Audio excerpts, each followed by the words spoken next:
السلام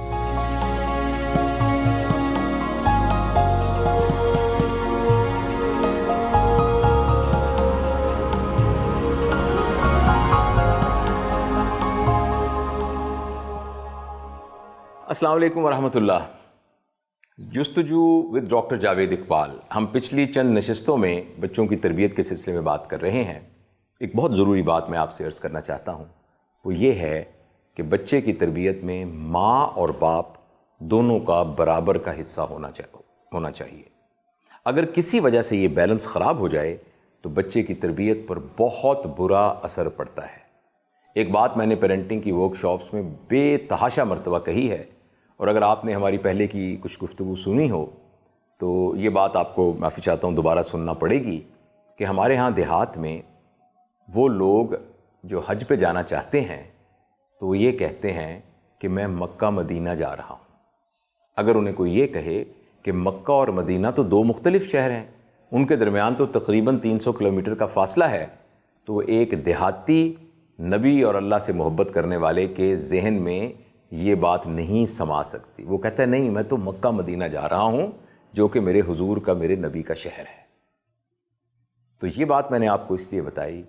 کہ بچے کے لیے ماں باپ مکہ مدینہ ہوتے ہیں.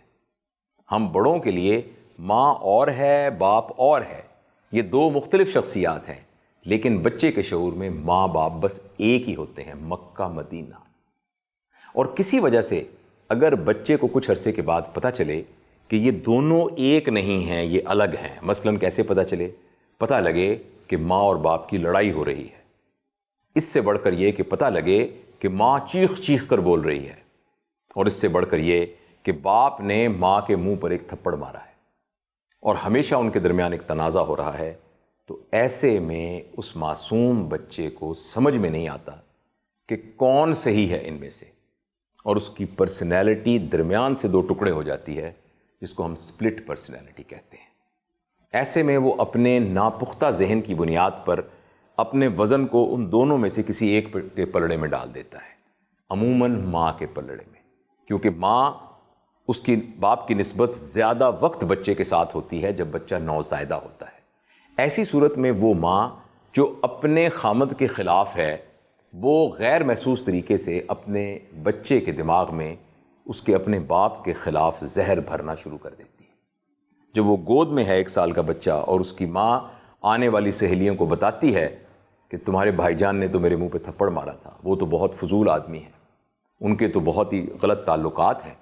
تو وہ بچہ جو ہے وہ اندر ہی اندر اپنے باپ سے ایک دشمنی کو محسوس کرنا شروع کر دیتا ہے. اسے ایسے لگتا ہے کہ یہ وہ شخص جو اتفاق سے میرا باپ ہے، اصل میں میری ماں جو کہ میری سب سے بڑی چھتری اور چھاؤں ہے، یہ اس کا دشمن ہے. تو ایسی صورت میں اس معصوم بچے کے ذہن کی جو ترتیب بنتی ہے اس کو ساری زندگی کے لیے کنفیوژن میں ڈال دیتی ہے، اور وہ ایک سپلٹ پرسنالٹی کے ساتھ اپنی زندگی گزارتا ہے. اس لیے بدقسمتی سے جب ہمارے ہاں کسی نوجوان کی شادی ہوتی ہے تو اس نوجوان لڑکے کو یہ تو ہو سکتا ہے آپ نے ڈاکٹر بنایا ہو سکتا ہے انجینئرنگ سکھائی ہو، یہ ہو سکتا ہے کہ اس کو میس میڈیا کمیونیکیشن کے اندر آپ نے ماسٹرز کروائی ہو، یا اس کو کوئی اور ہنر سکھایا ہو، اور وہ بچی اس کو بھی آپ نے ٹیکسٹائل انجینئرنگ کروائی ہو یا اس کو اردو میں ایم اے کروایا ہو، لیکن ان دونوں میں سے کسی کو یہ نہیں سکھایا جاتا کہ ایک اچھا باپ کیسے بننا ہے اور ایک اچھی ماں کیسے بننا ہے. اور ایک 26 سال کے لڑکے کی جب ایک 24 سال کی لڑکی سے شادی ہوتی ہے اور 1 سال کے بعد اللہ جب اس کی گود میں اشرف المخلوقات اس عظیم تحفے کو ڈال دیتا ہے تو ان بچوں کو بالکل نہیں پتہ ہوتا کہ اس بچے کی تربیت کیسے کرنی ہے. اور اس غلطی میں، اور جیسا میں نے پچھلی نشست میں آپ سے عرض کیا تھا کہ پیدا ہونے سے لے کر 7 سال کا عرصہ، جس عرصے میں وہ میاں بیوی بننا سیکھ رہے ہوتے ہیں اور ابھی تجربات کر رہے ہوتے ہیں، وہ بیچارہ معصوم بچہ تجربہ گاہ بن جاتا ہے، ٹیسٹنگ لیبارٹری بن جاتا ہے، اور ہمیشہ کے لیے اس کی زندگی پر منفی اثرات ڈیولپ ہو جاتے ہیں، اور اس کی سزا وہ ساری زندگی بھگتتا ہے. اس لیے یہ بہت ضروری ہے کہ تمام نوجوانوں کو یہ بات سکھائی جائے کہ اگر کسی وجہ سے میاں بیوی کے درمیان کوئی تنازع ہے بھی تو اس تنازع کو دوسرے کمرے میں سارٹ آؤٹ کیا جائے. بچے کے سامنے دونوں کی رائے ایک ہونی چاہیے، اور خدا نہ خواستہ اگر ان کے درمیان نا اتفاقی اس حد تک بڑھ جائے کہ انہیں اپنے اس تعلق کو توڑنا بھی پڑے طلاق کی صورت میں یا علیحدگی کی صورت میں، تو بچے کے لیے یہ بات بالکل بھی اثر انداز نہیں ہونا چاہیے اس کی تربیت پہ، اور اس کو سمجھایا جائے کہ یہ وجہ ہے جس کی وجہ سے یہ فیصلہ کیا جا رہا ہے کہ امی اور جگہ رہیں گی، ابو اور جگہ رہیں گے، لیکن میں آپ کی امی ہوں اور میں آپ کا ابو ہوں۔ یہ بات ہمیں عموماً مغربی معاشرے میں نظر آتی ہے کہ وہاں جب لوگ آپس میں اپنے تعلق کو منقطع بھی کرتے ہیں تو بچوں کے سلسلے میں وہ ہمیشہ احتیاط کرتے ہیں۔ یہ بات ہمیں بھی یاد رکھنی چاہیے کہ کسی قسم کی نا اتفاقی کی صورت میں بچے پر اس کے اثرات بالکل نہیں پڑنے چاہیے، ایک بات۔ دوسری اہم بات یہ ہے کہ فرض کریں بچے نے ایک غلط فرمائش کی اور ماں باپ میں سے دونوں میں سے کسی ایک نے اسے منع کر دیا۔ مثال کے طور پر بچے نے کہا کہ میں نے تو یہ کھلونا لینا ہے، لیکن اس کی ماں نے اسے منع کر دیا، یا باپ نے منع کر دیا کہ ہم یہ کھلونا نہیں لے سکتے، اور بچہ رونے لگ گیا اور ضد کرنے لگ گیا۔ اب ایسی صورت میں یہ فیصلہ کہ بچے کو کھلونا نہیں لے کے دینا، اس فیصلے کی اونرشپ گھر کے سارے افراد لیں۔ یہ بہت خطرناک بات ہے کہ باپ نے منع کر دیا تو ماں نے کہا پھر لے دیجئے نا، بچہ رو رہا ہے، دیکھیں نا ہم کماتے کس لیے ہیں، بچے کے لیے تو کماتے ہیں، ایک ہی ہمارا بچہ ہے، 7 سال کے بعد پیدا ہوا تھا، اتنا لاڈلا ہے، پیسے ہم کہاں ساتھ لے کے جائیں گے، تو لے دینا۔ اور اگر آپ نے اب اپنے پہلے فیصلے کے خلاف اس بچے کو کھلونا لے دیا تو اس کا مطلب ہے کہ آپ نے اپنے بچے کو ایک چلاک، شروڈ اور مینوپولیٹر بنا دیا۔ اب اگر یہ عمل بار بار ہوتا رہے گا تو وہ بچہ اب جان جائے گا کہ کہاں سے مجھے مدد ملے گی۔ وہ گھر جہاں کمبائنڈ فیملی سسٹم ہوتا ہے، عموماً دادا دادی اس طرح کا رول پلے کرتے ہیں کہ ماں باپ ایک بات پر متفق ہیں، انہوں نے فیصلہ کیا ہے کہ بھئی اب سب نے 8 بجے سو جانا ہے، سو جائیں۔ تو بچہ کہتا ہے نہیں میں نے ڈرامہ دیکھنا ہے، تو دادا نے کہا کوئی بات نہیں دیکھ لینے تو پھر کیا ہوا، کوئی بات نہیں، ایک دن چھٹی بھی کر لے گا تو کیا ہوگا، دیکھ لو بیٹا دیکھ لو۔ اب اس کے احترام میں، دادا کے احترام میں ماں باپ کے کو جرت نہیں ہوئی کہ حکم عدولی کر سکیں، لیکن اس بچے کے اوپر اتنے برے اثرات پڑ گئے کہ وہ بچہ مینوپولیٹر بن جائے گا۔ تو اس لیے بہت ضروری ہے کہ گھر کے اندر بچے کی تربیت کے سلسلے میں ایک نظام وضع کیا جائے۔ میں آپ کو ایک ایڈوائس کرنا چاہتا ہوں، اب آج کل سب لوگ اکثر لوگ پڑھے لکھے ہوتے ہیں، کہ ہر ہفتے میں والد اور والدہ بیٹھیں، ایک کاغذ کی شیٹ لے کر پلان کریں کہ اگلے ہفتے میں اس بچے کی تربیت کے سلسلے میں ہمارے کیا گولز ہیں، ہم نے کیا کیا نئی چیزیں اس کو سکھانی ہیں، کن باتوں کا ہم نے اس کے ساتھ تذکرہ کرنا ہے، اس بچے کو ہم نے کہاں سیر کے لیے لے کے جانا ہے، کن چیزوں میں ہمیں لگ رہا ہے کہ اس بچے میں کچھ کمزوریاں ہیں اور ہمیں ان کمزوریوں کو ایڈریس کرنا ہے۔ جس طریقے سے آپ کوئی پلان کرتے ہیں، کہیں شادی کا پلان کرتے ہیں تو آپ لکھتے ہیں کہ کتنے مہمان آئیں گے، کب مہمان آئیں گے، کہاں بیٹھیں گے، ان کو کیا کھلائیں گے، تو ایک بچے کی تربیت تو اس سے بھی زیادہ سیریس اور سنجیدہ مسئلہ ہے، اور ہمیں اپنے گھروں میں بچے کی تربیت کے سلسلے میں اسی طرح کی سنجیدگی کی ضرورت ہے۔ بہرحال یہ بات طے ہے کہ ماں باپ کے باہمی تعلق کا بچے کی تربیت پر بہت اثر پڑتا ہے۔ میرے پاس ایک دفعہ ایک والدین آیا، جیسا کہ آپ جانتے ہیں میں ایک سرجن ہوں اور سرجری کی پریکٹس کرتا ہوں، مگر میرے سوشل میڈیا پر اس کام کی وجہ سے بعض اوقات لوگ اپنے اس طرح کے مسائل بھی میرے ساتھ ضمناً شیئر کرتے رہتے ہیں۔ تو میرے پاس ایک کپل آیا جن کے ساتھ ایک بچہ تھا، تو انہوں نے آ کے مجھے بتایا کہ جی ہمارے 4 بچے ہیں اور یہ بچے آپس میں بہت لڑتے ہیں۔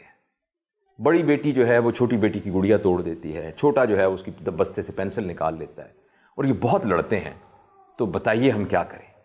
اچھا مجھے بیٹھے بیٹھے ایسی خیال آیا، میں نے پوچھا کہ بہن آپ کے کتنے بہن بھائی ہیں؟ اس نے کہا جی میرے بھی 3 بھائی ہیں اور 2 بہنیں ہیں۔ اور میں نے ان صاحب سے پوچھا کہ آپ کے کتنے بہن بھائی ہیں؟ اس نے بھی اسی طرح بتایا کہ غالباً میرے 3 بھائی ہیں اور 1 بہن ہے۔ تو میں نے ان سے یہ پوچھا کہ آپ کے اپنے بہن بھائیوں سے کیسے تعلقات ہیں اور آپ کے اپنی اہلیہ کے بہن بھائیوں سے کیسے تعلقات ہیں؟ تو میں نے تو ویسے ہی پوچھا تھا، لیکن ٹو مائی سرپرائز یہ پتہ لگا کہ وہ تو ایک دوسرے کے گھر بھی نہیں جاتے، اور وہ جو صاحب ہیں انہوں نے اپنے بڑے بھائی پر والد کے انتقال کے بعد زمین کا مقدمہ کر رکھا ہے۔ تو میں نے ان سے عرض کیا کہ آپ کے جب یہ مقدمہ ہوا اور جب آپ اپنے سالہ صاحب کے گھر نہیں جاتے اور وہ آپ کے گھر نہیں آتے تو یہ بچے سب کچھ دیکھ رہے ہوں گے اور یہ بچے یہ سوچ رہے ہوں گے کہ وہ میری ماں جو میری تائی اور چچی کے گھر نہیں جاتی اور وہ میرے والد جنہوں نے اپنے بڑے بھائی کے خلاف عدالت میں مقدمہ کیا ہوا ہے، ان کو کیا حق پہنچتا ہے کہ مجھے اس بات سے روکیں کہ میں اپنے چھوٹے بھائی کے بستے میں سے پینسل نکال لوں۔ جنہوں نے میرے ماموں کا دل توڑا ہوا ہے وہ مجھ سے کیا توقع رکھیں گے کہ میں دوسری بہن کی گڑیا کا سر نہیں توڑوں گا۔ تو اس لیے میں آپ سے یہ عرض کرنا چاہتا ہوں کہ ہمارے بچے بہت حساس ہوتے ہیں۔ ہمارے بچے وہ نہیں کرتے جو ہم انہیں کرنے کو کہتے ہیں، ہمارے بچے وہ کرتے ہیں جو ہم کرتے ہیں۔ جس طرح کی عادات اپنے بچوں میں پیدا کرنا چاہتے ہیں، اور میں بار بار یہ بات عرض کرتا ہوں کہ بچوں میں دماغ کے میچور ہونے کا وقت 7 سال کی عمر میں مکمل ہو جاتا ہے۔ 7 سال کے بعد آپ اس کو پالش کرتے ہیں، اس کو فردر نکھارتے ہیں، اور کسی نشست میں انشاءاللہ اس کا بھی تذکرہ آپ سے کروں گا۔ لیکن یہ بات آپ ضرور یاد رکھیے کہ یہی وہ نازک پیریڈ ہے جس پیریڈ میں آپ کے بچے کو ایک متوازن تربیت کے نظام کی ضرورت ہے، اور اس میں یہ بہت ضروری ہے کہ وہ اپنے والدین کو اپنے رول ماڈل کی طرف دیکھے۔ آپ بچے کے والد کا اپنے بہن بھائیوں سے مثالی رشتہ ہے، یعنی ان کا اپنی اہلیہ یعنی بچے کے ماموں اور بچے کی خالائیں اور ان کے خاندان کے ساتھ اور نانی اور نانا کے ساتھ بہت زبردست قسم کا رشتہ ہے، بہنوں بھائیوں کی طرح کا رشتہ ہے۔ ایک دوسرے کے گھر آنا جانا ہے، گھر میں گفتگو ان کے خلاف چغلیوں کی صورت میں نہیں ہوتی، تو بچے کو یہ نہیں کہنا پڑے گا کہ تم چھوٹی بہن کا خیال رکھو، کیونکہ یہ اس کی تربیت کا ایک حصہ ہوگا۔ جو کام ہم کریں گے وہ کام بچے کریں گے، اور ہماری یہ اگر توقع ہے کہ بچے وہ کام کریں گے جو ہم انہیں کرنے کو کہیں گے، چاہے ہمارا عمل کچھ بھی ہو، تو یہ ہماری غلط فہمی ہے۔ اس کا خیال رکھنا بہت ضروری ہے، اور خاص طور پر یہ بات اس لیے بھی بہت اہم ہے کہ ہمارے ہاں ابھی بھی کمبائنڈ فیملی سسٹم ہے بہت سارے گھروں میں، جس میں والدین تو ایک لحاظ سے ایک پیج پہ ہو سکتے ہیں، لیکن اسی گھر میں تایا، چچا، خالائیں اور پھوپھیاں اور پھر دادا دادی، یہ سب لوگ رہتے ہیں۔ ایسی صورت میں اگر کمبائنڈ فیملی سسٹم ہو، ویسے تو ہمارے مذہب کی روح سے کمبائنڈ فیملی سسٹم یہ کچھ بہت پسندیدہ نظام نہیں ہے، اور صحابہ کی زندگی سے ہمیں کوئی مثال نہیں ملتی کہ جس میں اس طریقے کے ایکسٹینڈڈ خاندان میں لوگ رہتے ہوں، جس کی شادی ہو جاتی تھی وہ الگ ہو جاتا تھا۔ تو ہمارے ہاں بھی یہ بات زیادہ پسندیدہ ہے کہ جو برسر روزگار ہو، اپنا خرچہ سنبھال سکتا ہو، تو اس شادی شدہ جوڑے کو الگ کر دینا چاہیے تاکہ وہ اپنے خاندان کی دیکھ بھال صحیح طریقے سے کر سکے۔ تاہم پھر بھی اگر کسی مجبوری کی وجہ سے ہم اجتماعی خاندان میں رہتے ہوں تو ان تمام باتوں کا ہمیں خیال رکھنا چاہیے جن کا میں نے آپ سے ذکر کیا۔ مجھے امید ہے کہ آج کی یہ گفتگو مفید رہی ہوگی۔ اللہ ہم سب کو عمل کی توفیق دے۔ بہت بہت شکریہ۔